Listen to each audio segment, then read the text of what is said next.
बिस्मिल्लाहिर्रहमानिर्रहीम, अस्सलाम वालेकुम। मैं हूं Nabeel Tariq Bhatt, point of view Facebook और यूट्यूब चैनल से। सबसे पहले हम ये जो आपने थंबनेल अभी देखा, आपको ये मैं बताता चलूं कि ये मैंने इसलिए लगाया कि greatest of all time GOAT का ये मतलब है। वो ग्रेटेस्ट ऑफ ऑल टाइम कैसे हैं ये मैं आगे आपको इस वीडियो में बताता हूं। उससे पहले कासिम अली शाह पे थोड़ी बात कर लें।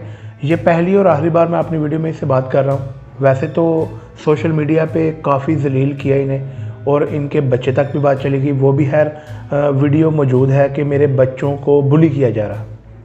सर, आप क्या कोई शीशे के घर में रहते हैं? आप पाकिस्तान में एक लीडर को कहें जो ओरिजिनली लीडर है, ये जो लीडर है 25 साल इन्होंने काम किया, वो मैं आगे आपको बताता हूँ। आप उसके बारे में जो मर्ज़ी कहें और अवाम और उनके चाहने वाले आपको कुछ ना कहें, तो ये तो समझ से बाहर है। खैर, इन्होंने इमरान खान से बात करते हुए एक मुकालमा किया, उसमें ये कहते हैं कि 25 साल से मैं पाकिस्तान के इदारों को पढ़ा रहा हूँ। सर, किस कासिम अली शाह साहब, किन इदारों को आप पढ़ाते हैं, किन किन को लेक्चर देते हैं और उनका 25 सालों में फ़ायदा क्या निकला?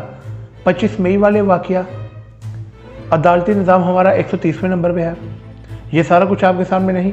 अच्छा, इनके ट्विटर को स्क्रॉल करके मैंने देखा, आप भी देख सकते हैं अपने ओन पे, कि कोई एक तरदीद नहीं आई, जुल्म के खिलाफ बोलना तक इन्होंने गवारा नहीं किया। ये लीडरशिप, ये motivational speaker, so called motivational speaker ये बने फिरते हैं।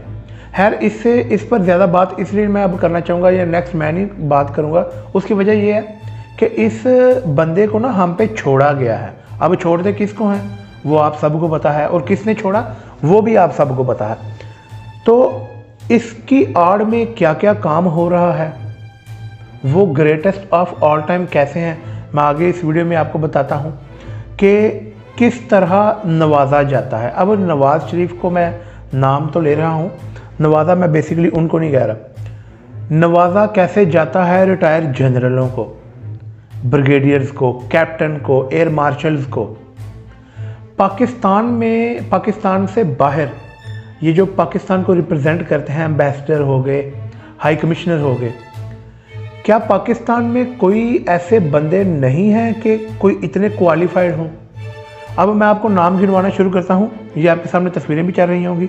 एयर मार्शल शहीद सईद एम खान, ये सायरिया में एम्बेसडर हैं पाकिस्तान के। दूसरा एम्बेसडर बोस्निया में जो है, ये मेजर जनरल खालिद राव हैं, ठीक हो गया। तीसरा ये ब्रुनाई में है, मेजर जनरल अब्दुल अजीज़, ये हाई कमिश्नर हैं। जॉर्डन के जो एम्बेसडर हैं, जॉर्डन में पाकिस्तान के, ये मेजर जनरल सज्जाद अली खान हैं, ये आपके सामने तस्वीरें भी चल रही हैं। फिर ये लिस्ट गोज़ ऑन है। इसके अलावा जो मालदीव्स के एम्बेसडर हैं, मेजर जनरल अख्तर मुख्तार। इसके अलावा लीबिया के जो एम्बेसडर हैं, ये मेजर जनरल राशिद जावेद हैं। फिर इसके अलावा नाइजीरिया के जो इस टाइम हाई कमिश्नर हैं, ये अरशद शरीफ के टाइम पे भी थे, ये अभी भी हैं, मेजर जनरल मोहम्मद तैयब आज़म। तो इन पे क्या कार्रवाई हुई वो हर केस में आगे बताया जाएगा। सऊदी अरेबिया में जो हाई कमिश्नर हैं, lieutenant general Bilal Akbar. Ukraine के एम्बेसडर मेजर जनरल नहील खोखर। इसके अलावा क्यूबा के जो हैं वो एम्बेसडर हैं, ये कैप्टन साहबजादा ए खान हैं। पहले ये पाकिस्तान में सर्विसेज करते हैं, उनको उनकी ओहदे के मुताबिक पे भी मिलती है, सारा कुछ मिलता है हमारे टैक्सों में से। इसके अलावा इनकी रिटायरमेंट के बाद इनको इस तरह से नवाजा जाता है। क्या पाकिस्तान में कोई ऐसा अहल बंदा नहीं है कि जो ये इन ओहदों पे जा सके? और इसके अलावा ये सब कुछ इनके पास है। पाकिस्तान में कौन कौन से ओहदे इनके पास हैं ये सारी अवाम को पता है। इस सब के अलावा हम सियासतदानों को क्यों क्रिटिसाइज़ करते हैं? उसकी वजह क्योंकि इन्होंने हमारा माइंड सेट ऐसा बना दिया हुआ है 75 सालों से। अब ये कासिम अली शाह को इन्होंने छोड़ा हुआ है, ये यूनिवर्सिटी और कॉलेजों में जाके तो बच्चों से यही बातें कर रहे हैं कि हमें पाक फ़ौज जिंदाबाद, पाक फ़ौज जिंदाबाद है। हम बात करते हैं आला ओहदेदारों की। पाक फ़ौज तो हमारे भाई बहन हैं, उनको तो हम आज भी जिंदाबाद कहते हैं। खैर ये हाल है अभी तक ये एम्बेसडर और हाई कमिश्नर्स का। खैर इसके अलावा एक गंदा अफसर, ये गंदे अफसर से आपको समझ जाना चाहिए मैं किसकी बात कर रहा हूँ। वो बलूचिस्तान से नहीं है, वो गंदा अफसर, गलीज अफसर, लेकिन वो बलूचिस्तान के बॉर्डरों से स्मगलिंग करवा रहा है। 20 रुपये लीटर पेट्रोल वहाँ से आ रहा है और पाकिस्तान में कितने का बिक रहा है आप सबको पता है। अब आने वाले वक्तों में ना आप देखेंगे कि बलूचिस्तान से एक तबादला होगा, लेकिन जिसका वो तबादला होगा ना वो इन्वॉल्व नहीं है, वो ठीक अफसर है। लेकिन ये जो गंदा अफसर तबादला करवा रहा है वो इसी वजह से करवा रहा है कि वो इसकी बातें नहीं मान रहा। खैर अभी तक की ये सूरत हाल थी उस गंदे अफसर की। और ये मैं सारी बात इसी इस्लामी जमहूरिया पाकिस्तान की बात कर रहा हूँ, जहाँ के हुकूमती इम्तिहानों में अंग्रेज़ी के 150 नंबर है और इस्लामियात के 50 नंबर है। ये आप इसको एज अ मिसाल ले सकते हैं कि ये इस इस्लामी जमहूरिया पाकिस्तान में हम रह रहे हैं और ये इस्लाम के नाम पे बना था और ये जिनके लिए बना है ये आज तक हम देख ही रहे हैं। इसके अलावा मुजीबुर रहमान की तीसरी नस्ल जो है वो इस टाइम अपने बंगाली बहन भाइयों को बुलेट ट्रेन का जो है वो तोहफा दे रही है, उन्हें बता रही है कि बंगालियों ये हमने काम किया है।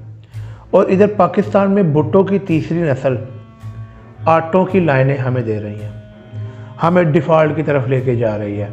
इस हुकूमत के साथ मिल के ये इस टाइम मुआशी बदहाली की तरफ जा रहे हैं कि हम इस तरफ जाएं, हमें इलेक्शन ना ही करवाना पड़े, क्योंकि इलेक्शन में ना तो ये जा रहे हैं, ना बाजवाई बाकियात जा रही है, ना वो इनको जाने दे रही हैं। और जहाँ तक बात आ गई नए आर्मी चीफ की आसम मुनीर, तो उनकी अभी तक ना तो इमरान खान से बात हुई है, ये इमरान खान ने अपने लेटेस्ट बयान में भी कह दिया। इसके अलावा हमें कुछ ऐसा नज़र नहीं आता कि वो कुछ बेहतरी की तरफ, पाकिस्तान की कोई बेहतरी की तरफ कर रहे हैं कोई काम। कराची में गठजोड़ आपने देखा, ये साइड पे वीडियो भी चल रही होगी, ये मुंह है खुशी से गठजोड़ करने वाले। और किस वजह से गठजोड़ हुआ ये आपको भी पता है। कराची के इंतखाबात में क्या हुआ, ये सिर्फ एक ट्रेलर था कि हमने जनरल इलेक्शन में कैसे काम करना है। तो मेरी जान एक बात आप सुन लें, वो है कराची, हैदराबाद। मुझे नहीं पता वहाँ पे लोग बाहर निकलते हैं, कैसे निकलते हैं, क्या करते हैं, जलसों में तो आते हैं, लेकिन इलेक्शन करने का तरीका जो इमरान खान साहब ने हमें पंजाब में बताया ना, उसी को इम्प्लीमेंट करना होगा कराची में भी।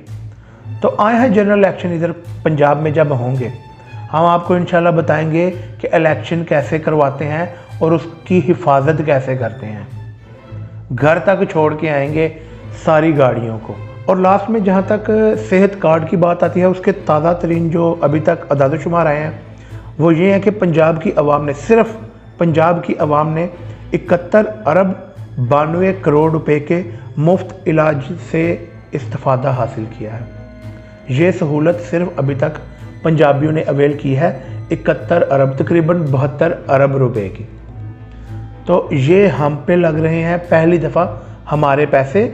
मैं किसी को प्रमोट नहीं कर रहा, बाकी काम भी देखने चाहिए। खैर इसके अलावा ये आज की वीडियो के लिए इतना ही। सिर्फ इस वीडियो में बताना ये था कि ये जनरल्स कैसे कैसे काम करते आए हैं और आगे भी बताएंगे कैसे कर रहे हैं और इस टाइम ये कैसे कर रहे हैं। और पाकिस्तानी अवाम से सिर्फ एक ही सवाल है कि पता नहीं ये अवाम एक कौम कब बनेगी। जब हम एक कौम बन गए तब इनके इलेक्शन भी ठीक हो जाएंगे और ये सारे ताकतवर इदारे भी सीधे हो जाएंगे। खैर आज की वीडियो के लिए इतना ही। अगर वीडियो पसंद आए तो इसे लाइक करें, सब्सक्राइब करें। मुझे इजाजत दीजिए। अस्सलाम वालेकुम। सफदर के लिए नहीं खड़ा, इनके लिए बिला वजह भुट्टो के लिए नहीं खड़ा, इनके लिए खानदानों के औलादों को 2-2 साल के बच्चों को हाथ में लेके दूध पिला के जवान करके उनको लीडर मान के उनके सामने पोरलश बजवाने के लिए नहीं खड़ा। हम में से कोई बंदा भी यहाँ पर इमरान खान के खानदान के लिए नहीं खड़ा, हम में से कोई बंदा भी इमरान खान की फैमिली के लिए नहीं खड़ा। हम में से हर बंदा इमरान खान के विजन के लिए खड़ा है, हम में से हर बंदा इमरान खान की सोच के लिए खड़ा है, हम में से हर बंदा इमरान खान की जज्बर हुकूमत की वजह से खड़ा है, हम में से हर बंदा इमरान खान की नामूस रसालत की जंग की वजह से खड़ा है, हम में से हर बंदा इमरान खान की खत्म नबूवत के लिए जिद्दोजहद की वजह से खड़ा है।